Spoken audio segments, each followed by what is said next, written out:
बरगद का पेड़ था।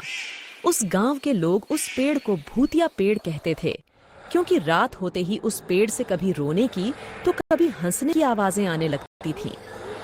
चंदन नाम का एक व्यक्ति उस पेड़ के पास से होकर गुजरा। तभी पेड़ से डरावनी आवाजें आने लगी। आवाज सुनकर वह पूरी तरह से डर गया और बीमार पड़ गया।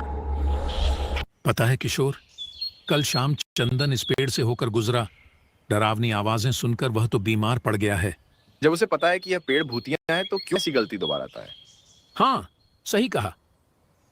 किशोर यह कहकर जब अपने घर लौटता है तो उसकी पत्नी उससे कहती है कि हमारा बेटा बहुत बुरी तरह बीमार पड़ गया है। रात का वक्त होता है और उसकी पत्नी बेटे के इलाज के लिए किशोर को डॉक्टर बुलाने के लिए कहती है। सुनिए जी, हमारा बेटा बहुत बुरी तरह बीमार पड़ गया है, जल्दी से डॉक्टर को बुलाना होगा। समय तो देखो, बहुत रात हो चुकी है। इतने समय कौन डॉक्टर मौजूद होगा? दवा लेने के लिए भी मुझे बहुत दूर जाना पड़ेगा। हाँ तो जाइए ना, अगर नहीं गए तो हमारा बेटा बहुत ही ज्यादा बीमार पड़ जाएगा। किशोर उसी वक्त आधी रात को दवा लेने के लिए निकल जाता है। वह जिस रास्ते से होकर जाता है उस रास्ते पर बहुत सारे पेड़ गिरे पड़े होते हैं, जिसकी वजह से वह रास्ता बंद रहता है। किशोर उन पेड़ों को उठाने की भी कोशिश करता है, लेकिन उससे यह नहीं हो पाता है। अरे ये रास्ता तो पूरी तरह बंद है।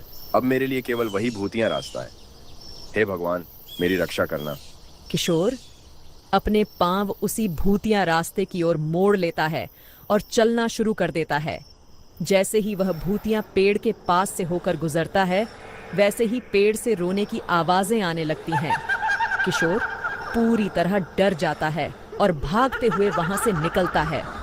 कुछ समय बाद किशोर दवा लेकर वापस लौटता है। हे भगवान, बस इस बार मुझे बचा ले। दोबारा मैं इस रास्ते पर कभी कदम नहीं रखूंगा। जय हनुमान ज्ञान गुण सागर, जय कपीस तिहूं लोक उजागर। तभी पेड़ से आवाज आना शुरू हो जाती है। बचाओ, बचाओ, कोई मुझे बचाओ। आवाज सुनकर किशोर कांपने लगता है और वहां से भागने लगता है। घर आकर जब उसकी पत्नी उसे हाँफते हुए देखती है तो पूछती है, क्या हुआ जी, इस तरह हाँफ क्यों रहे हो? अरे आज तो मैं बाल बाल बच गया।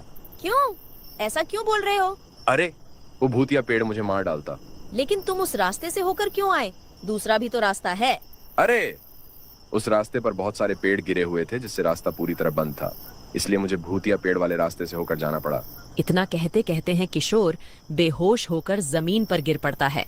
यह देख किशोर की पत्नी बहुत डर जाती है और उसे तुरंत बिस्तर पर लिटाकर उसके माथे पर भीगा हुआ कपड़ा रख देती है। किशोर बहुत बुरी तरह डर गया था और इसीलिए बीमार हो जाता है। लगभग 1 हफ्ते बाद किशोर पहले की तरह स्वस्थ हो जाता है और गांव के लोगों को अपने साथ हुई सारी घटना बताता है। गांव के लोग यह सुनकर पहले से भी ज्यादा डर जाते हैं और उस रास्ते से आना जाना बंद कर देते हैं।